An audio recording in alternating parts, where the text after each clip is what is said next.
At Act Out, we don't have a fancy team or a fancy studio, obviously. We have me, a rickety tripod, and an underpaid cameraman. To help us keep acting out, please become a patron of our show. Visit patreon.com/actout.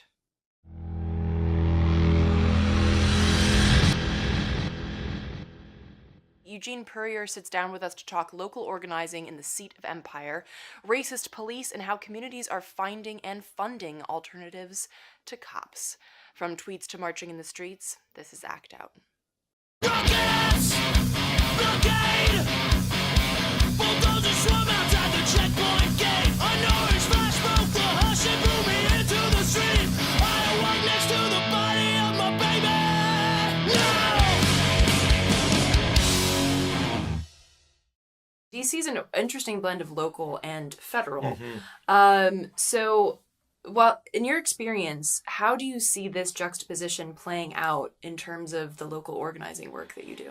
Well, it plays out in a few big ways. And I mean, I think the number one way is that the District of Columbia, which in and of itself is a very rich jurisdiction now because of so much gentrification, but it's still relatively starved of resources since we aren't able, like almost every other major city in America, to levy a commuter tax on the very wealthy people who come in here from the suburbs. There's actually a huge amount, especially when we're talking about an affordable housing crisis in DC, where you have, roughly 70,000 people who we know are on the public housing waiting list. And actually the problem is much worse than that. We've lost 30,000 units of affordable housing in just about 10 or so years. And you look at big problems like that, which are easily solvable at scale at, the level of $5-6 billion. And that's money that maybe exists in DC, and you could certainly have better progressive taxation, but it's something that would be ultimately maybe a drop in the bucket if you were able to have the same rights that Chicago has, that New York City has, that many other major cities that have people coming from multiple states and multiple jurisdictions have, to have a commuter tax. I think one other way it plays out is that there's a lot of ambiguity in the criminal justice system because our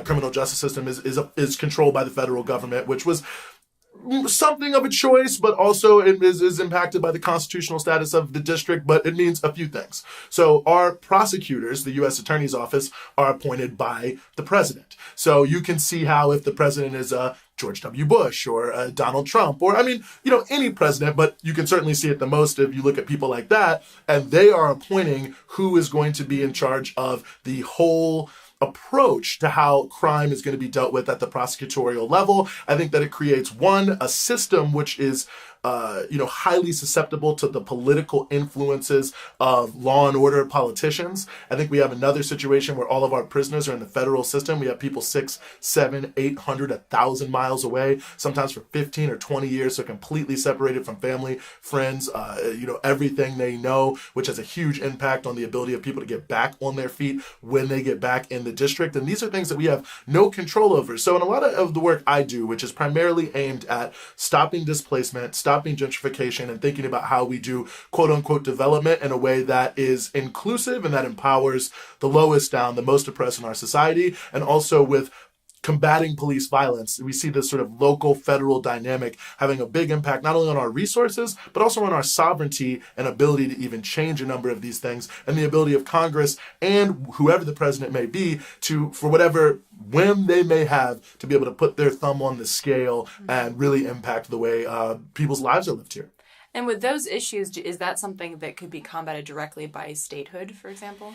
Absolutely. So if we had statehood, we would have all the rights in the world to levy any sort of commuter tax. And certainly if we had statehood, we could bring back our criminal justice system fully under the aegis of the DC government. Now, that could be done right now in terms of the criminal justice system. That was something that the elected officials at the time in 1996 decided to offload it because of the cost to the federal government. A lot of people now see that as a mistake. There's a growing conversation now in the district about whether or not we should bring it back. But again, that's another resources issue. So you can see how the issue of statehood directly combats it. But certainly in terms of prosecutors, in terms of complete control over the type of system, at least complete control over the sense of the voters of the District of Columbia being able to shape it in terms of criminal justice, that could only be solved through statehood. And so statehood is really an issue that's about, yes, should DC be a state in an abstract reason, but it's a sovereignty issue, it's a civil rights issue, it's a justice issue. The District of Columbia, no one has ever been brought to trial by the U.S. Attorney's Office for a police-involved shooting. So obviously, they are very concerned with and desirous of creating essentially a safe space for the police when it comes to killing residents in the District of Columbia.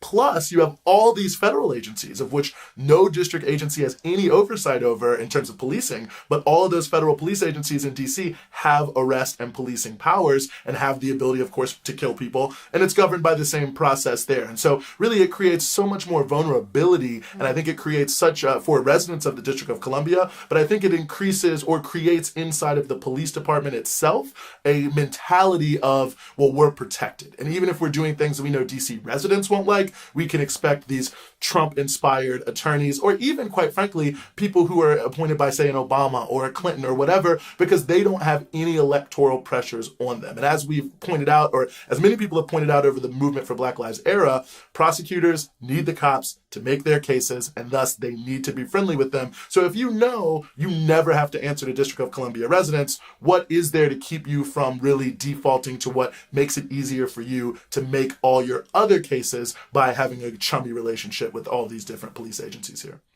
So it's shifting to talk about solutions to this on the ground. The NEAR Act, the Neighborhood Engagement Achieves Results Act, talk about this community-based approach to crime that directly opposes like war on drug era policies. Mm-hmm. And I'm really glad you asked that. The NEAR Act is based off of what initially started in Richmond, California. And it's basically a scaling up of something called violence interruption, which is an idea that you can reduce murders, shootings, and increase public safety without using the police by empowering individuals in those communities, particularly people coming back from prison who have a certain level of respect in the community. They understand what's going on. They have relationships there. And we've seen in a number of cities from Baltimore to Chicago to New York to Boston, just violence interruption in and of itself having big reductions in 1 to 3 years time of 44 to 76% reductions in shootings and murders. And so this is across all types of cities. And so what the NEAR Act does is put in place something that Richmond originally tried to pioneer, which was to say, let's not just interrupt the violence, but let's put in place a whole range of new programs that can help take people away from their life where they felt the need to commit violence and help them get on a different track based on personalized assessments of them. So the NEAR Act will empower violence interrupters here, but it's also going to have a stipend program so that people can sort of get into a new position and start to see what's going on. They're going to be individual caseworkers and the like working with people and helping them figure out what opportunities are out there, whether it be employment, whether it be education, and then helping them figure out what the pathway is to get them there over the course of a year, and then getting them on that path and making sure things are really working out. In addition to that, the NEAR Act is also funding new programs to start to look at and evaluate how the DC government can start to put together all of its resources to say, let's stop being reactive, because, the police are reactive. You call them after something has already happened 9 times out of 10. But to say, and this is the axis of it, violence is really a public health issue. And just like the same way we can solve any disease by looking at what are the enzymes and the like that are at the basis of it and figure out how to counteract them, we can look at what causes quote unquote crime, especially violent crime, and get in front of the problem by dealing with the situations and the social context that led people to making certain choices. So we're really excited to see this rolling out here in Washington, D.C. Like I said, there's a similar program in Richmond. There are similar type programs, although they're not all under the same roof, in Boston, Chicago, New York, and other places. So we're really hoping that what we're doing in the district, which might be the biggest city to go to this level with these type of programs, can really be something that people can pick up from around the country and start to run with and implement where they are too, to, yes, deal with public safety, but reduce the scope of the police in our communities while doing so. And in particular, DC's had problems because in a lot of the southeast neighborhoods, there are cops that very brazenly wear white supremacist and white power clothing even when they're on duty, policing these neighborhoods. I mean, many studies have shown that the presence of cops doesn't diminish the amount of crime going on. In fact, cops are oftentimes very complicit in crime that's going on and perpetuate it in a lot of ways. So how do you feel that, can the NEAR Act actually create legislation or create regulations that remove cops from these sort of areas in DC? Well, you're hitting on a very important point, and this was a point that we really raised with the NEAR Act, which is public safety doesn't mean police. And some people, it makes them feel safe. Some people, because of the rampant police violence, it makes them feel very nervous. And I think our hope in the Stop Police Terror Project and the movement for Black Lives that really pushed the NEAR Act is that, yes, this is a bridge to saying, like, okay, if we can, I'm just picking a random number out of the sky, but let's say in a couple years, we have a sustainable 30% reduction in murders, which could take us below 100, which has been very difficult to do in DC, without using the police at all. Then the next question we have to ask ourselves is, well, are the police the correct instrument to be our main focus on public safety? And do we need so many of them? Do we need them to be as present? And from our perspective, the easiest way to reduce police violence significantly is to reduce the scope of policing, which means not only finding non-police ways to deal with public safety, but actually getting ahead of the issue and trying to address and eliminate some of the root causes of these things so that we can start to move in a paradigm beyond just policing, which I think is really about social control. It's essentially like the society, for whatever reasons, I would say the economic and social policies of the elites have created an economic situation and a social situation that has a lot of contradictions, a lot of issues, a lot of problems. And instead of actually addressing them, which makes sense since the things we did caused them, we're just going to put the police there like holding a lid on a boiling pot. And ultimately, to me, that seems like it's not much of a solution. It's just a finger in the dike at best. And at most, it's an extremely oppressive, almost semi-colonial form of existence in many oppressed communities around the country. And to go a step further, because you mentioned the Stop Police Terror Project that you're a part of, it lists basic principles, including as long as the police are an institution, there must be clear accountability mechanisms in the hands of the people. Going a step further, is police abolition something that you think is a useful trajectory for these kind of projects?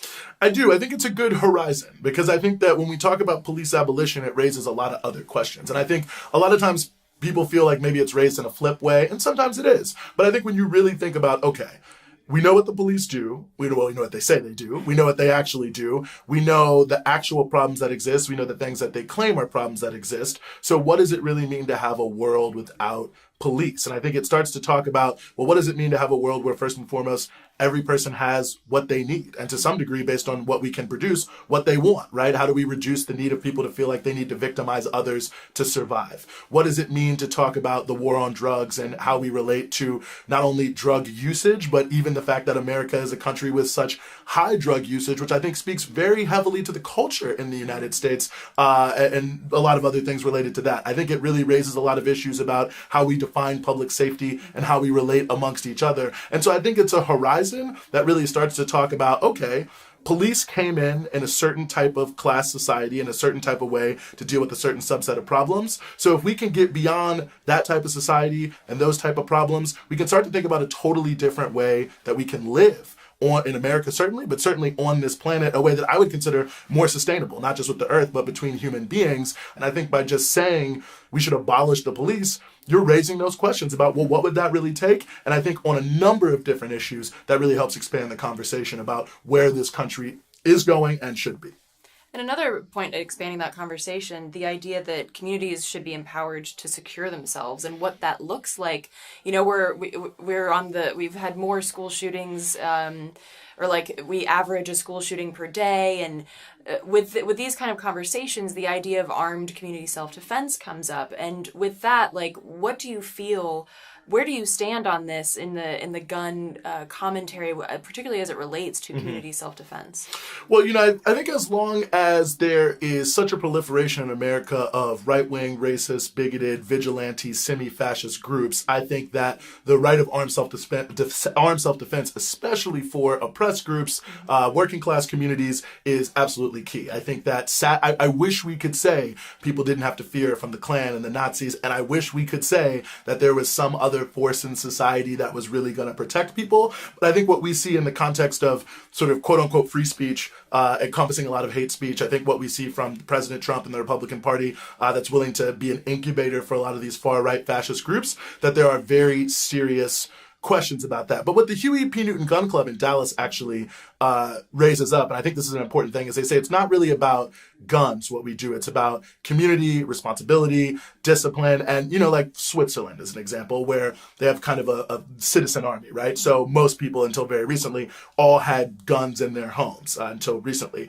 And there was never any huge, and assault rifles, epidemic of mass shootings, right? Because the context in which the arms were there was political. You know what I'm saying? It was societal, and it had people understood it. They could use it. There was a culture around it. America has this sort of macho, military-based, I think TV and Hollywood-induced sort of lionization of criminal groups musically and the like, sort of element of our culture that I think drives a lot of negative aspects of gun culture. I think there are serious questions about how do we change that culture. I think there are important reforms that we could pursue around the issue of who owns guns, what the access to them is. But I am a little uncomfortable with the fact that it seems like the way gun control policy has played out since the Reconstruction era has been the unilateral disarming of poor Black communities, while the suburban white racist communities under the guise of hunting, which is not the majority of gun owners, have been allowed to deeply not only arm themselves, but to form militias. I mean, I mentioned the Huey P. Newton Gun Club, which is a relatively small group of people focused on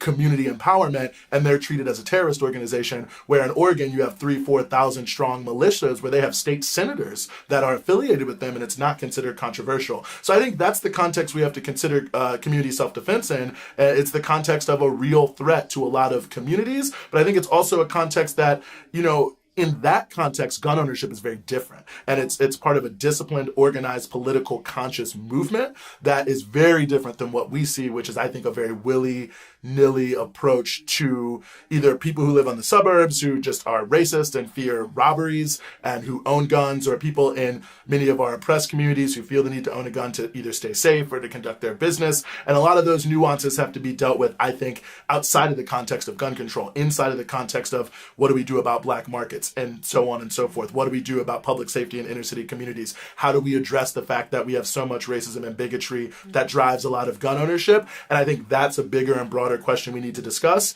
I think, there are things that I'd be interested in talking about in terms of gun safety, but I also think that the modern gun control movement is more focused on demonizing gun ownership per se than teasing these different things out. So I think it's complicated, but I do believe people have not only the right to bear arms, but that it's intelligent for many oppressed groups and left-wing political groups to be prepared to defend themselves vis-a-vis some individuals who openly are saying they want to kill us. And with that, we will wrap this week's Dose of Dissent. Thank you so much for watching. Please spread and share this with all of your friends, foes, and people you don't know. As always, check out that last slide and the show description to find sites mentioned in this week's show, and for interim updates, as well as posted videos, images, and articles, visit us on social media. From the Devil's Den, good night and act out. And real quick, to keep independent, non-corporatized media like this show going, donate at occupy.com/donate. If you'd like to donate directly to Act Out, visit patreon.com/actout. I